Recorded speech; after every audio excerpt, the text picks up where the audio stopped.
If you can hear them in Ann Arbor, Michigan right now, they are chanting, "It's great to be a Michigan Wolverine. It's great to be a Michigan Wolverine." And for Michigan fans, it is great to be a Michigan Wolverine fan because when you think about what they did to the NCAA, we're going to get into it, but I believe this is the end of the NCAA as a whole. And I'll get into why it is the end of the NCAA. But today, the Michigan Wolverines escaped penalty. Even the NCAA admitted in their report. Now, it would have been better if the NCAA just said, no, we're not going to, we didn't find any reasonings. We didn't do anything like that. We didn't find anything from the Michigan football program. But here's what they put. So they put Harbaugh ran a program that was largely dismissive of rules compliance. There was little, if any, emphasis on following the rules. To the contrary, his program saw compliance as the enemy, made their own decisions regarding interpreting the rules to their benefit or outright committed rules violations. And when you hear about that, you would say, if you just look at that one statement, you would say, wow, Michigan's about to get rocked by the NCAA.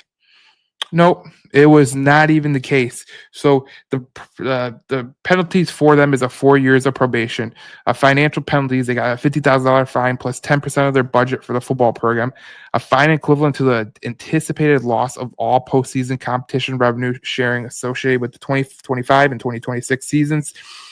A fine equivalent to the cost of 10% of scholarships awarded in Michigan's football program for this year, 25% in reduction of official football visits during the 2025-2026 year, a 14-week probation on returning recruiting violations, including in the football program during the probation period, an 8-year show cause for Stalions, a 10-year show cause which begins in 2028 for Jim Harbaugh.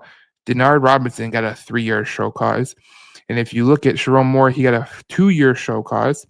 He's going to serve 2 self-imposed 2-game suspension this season. And then he will an additional next year, which is anticipated to be the game against the Western Michigan Broncos in Germany. So you would think with the way that went down, that everything is good with the University of Michigan. And then they put this statement out. Statement from the University of Michigan: we appreciate the work of the Committee on Infractions, but respectfully, in a number of instances, the decision makes fundamental errors in interpreting NCAA bylaws, and it includes a number of conclusions that are directly contrary to the evidence or lack of evidence in the record. We will appeal this decision to ensure a fair result, and we will consider all other options. Wow. So not only did Michigan not get nothing, they didn't get a huge penalty. They were able to keep their wins. They were able to keep their national championship. They were able to go to the postseason this year with Bryce Underwood if they need to, if they are good enough. Nothing happened. But they put out a statement and they say, nah, we think it's not unfair. We think it's unfair, and we're going to appeal this. Now, the NCAA says there was a sufficient grounds for a multi-year postseason ban. However, the panel determined that a postseason ban would unfairly penalize students, athletes for the actions of coaches and staff that are no longer associated with the program. And, that would sound great if it was actually the case, because when we think about the NCAA, this is the same NCAA that put a bowl ban on the Akron Zips for bad grades. Okay, we're going back to like middle school. Your mom grounds you from football. We saw a rogue tutor at Missouri get three separate sports canceled from postseason bans, and wins were vacated. Absolutely insane. And we're talking about unfair to the student athletes. We got to just go back to Ohio State. Those kids that, Braxton Miller was a freshman, I believe, at that time, and he had nothing to do with it. Matter of fact, Jim Tressel was not the coach. So what happened there? Now, what we have to realize is that the college football landscape has changed in a big way. The college football landscape has changed. Now, it used to be you could take scholarships away from people. You can't do that no more because with NIL, it doesn't really matter. You can take scholarships all you want away from me. we're just going to go out there and pay these guys. And Michigan can pay those guys. They could do whatever the hell they want with their money because, I mean, they just got $100 million donation from Stephen Ross. I mean, they're not hemorrhaging for money. So them losing postseason revenue doesn't really matter to them. This is the University of Michigan that has an endowment that is just bigger than some companies' revenue shares. So Michigan got away with a lot. But what it told me in the grand scheme of things is that this is the end of the NCAA as we know it. Because if you were a Big Ten football fan, if you were an SEC football fan, you might want to stick around because this is going to benefit you. If I was part of the Big Ten, if I'm not Michigan, but I'm a Wisconsin, I'm a Michigan State, I'm a Ohio State, Penn State, I'm going, what the hell is this? If I'm SEC, I'm like, dude, listen, like if I'm North Carolina with Bill Belichick, how much time does he actually have left to coach football? And be like, we're going to cheat our ass off this year and nothing is going to be done. Not one thing is going to be done.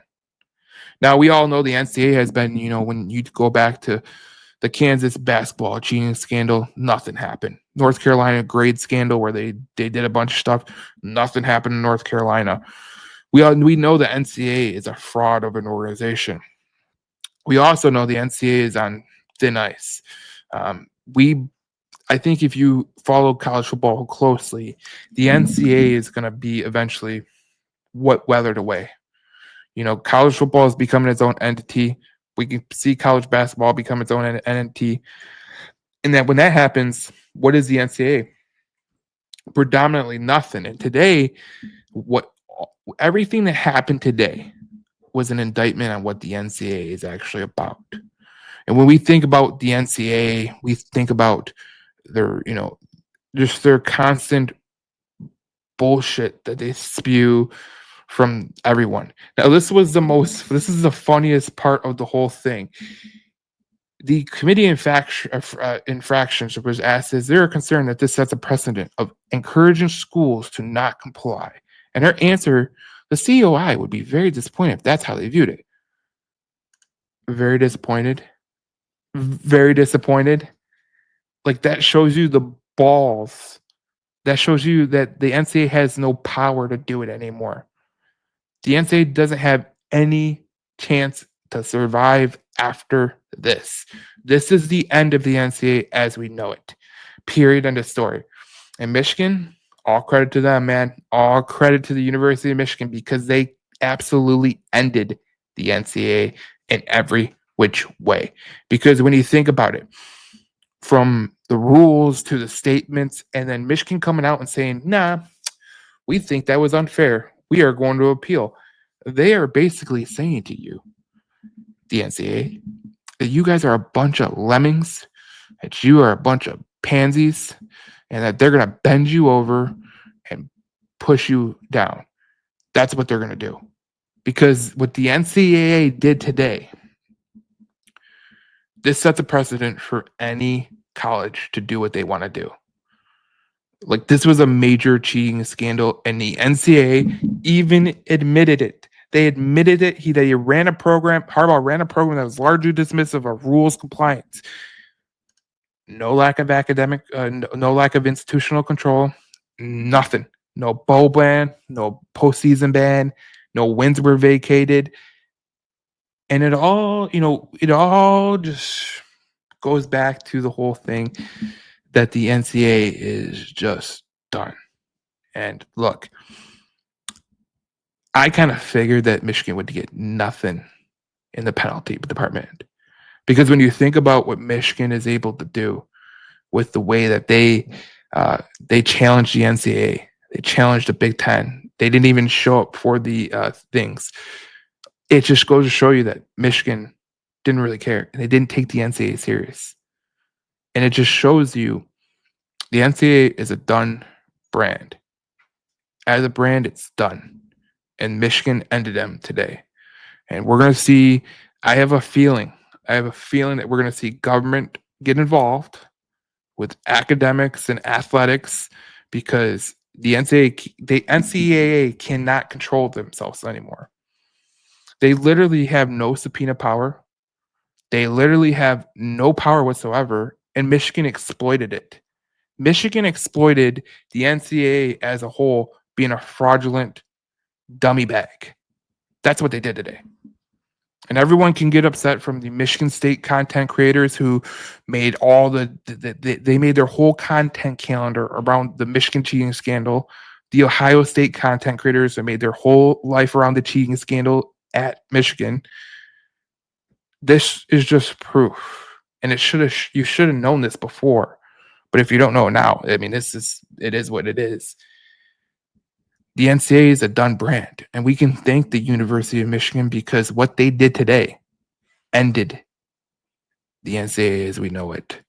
And that's where we're going to stop right there because there's going to be more that trickles out during the weekend, and we're going to talk about it. But here's what it is. Michigan hammered the NCAA, and the NCAA took that hammer and hammered themselves in the face. We'll see you in the next video as J Sports. So we break down more Michigan football, Michigan State football, Lions, Pistons, Red Wings, Tigers, wherever you want. We will be here on J Sports, and we'll see you in the next video.